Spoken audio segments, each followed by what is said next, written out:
ఒకరోజు పరమానందం తన అత్తగారి ఇంటికి బయలుదేరాడు. అతనికి అత్తగారితో సరదాగా వాదించడం, ఆమెను మాటల్లో ఇరికించడమంటే చాలా ఇష్టం. అత్తగారి ఇంటికి వెళ్తూ దారిలో ఒక రైతు దగ్గర పెద్ద దోర గుమ్మడికాయను కొన్నాడు. అల్లుడు ఇంటికి రాగానే అత్తగారు ఎదురొచ్చి, "అల్లుడుగారు, అంత పెద్ద గుమ్మడికాయ మోసుకొస్తున్నారు. చాలా శ్రమపడ్డారు" అని పలకరించింది. పరమానందం చమత్కారంగా, "అదేంటత్తగారు, మీకోసం తెస్తుంటే శ్రమ ఏముంది? అయినా ఇది మీరు అనుకున్నట్లు మామూలు గుమ్మడికాయ కాదు. దీని లోపల నిఖార్సైన బంగారముంది" అని అన్నాడు.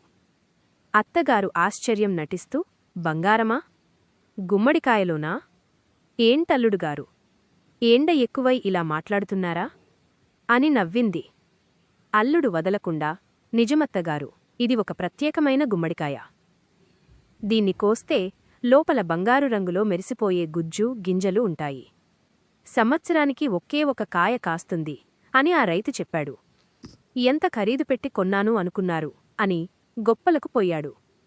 అత్తగారికి అల్లుడు ఆటపట్టిస్తున్నాడని అర్థమైపోయింది.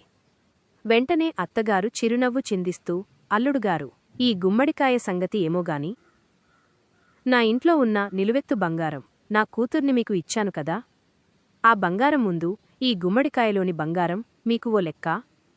అని అంది. అంతే, అల్లుడికి నోటమాట రాలేదు.